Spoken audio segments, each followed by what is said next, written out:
Hey guys, today we're going to learn how to remove all tag photos on Facebook at once.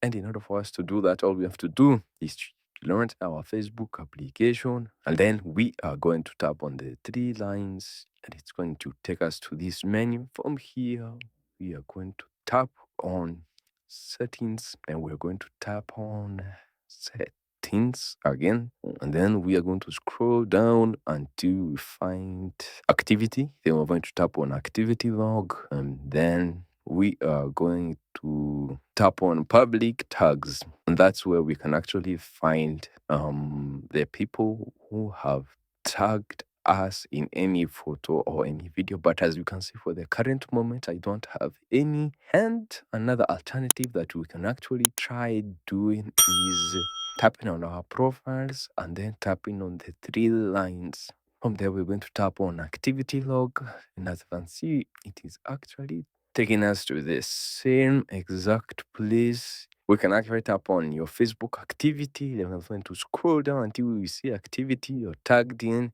Then we're going to tap on manage tasks. And as you can see, it will still take us to the same exact place where we are tagged. And once you are here, you're going to see the option to remove those tags that you are tagged by someone or by the people who you follow or like your content and want to show you something that is similar to your content. And thank you guys for watching this video. Please do like, share, and subscribe, and I'll see you guys on the next video.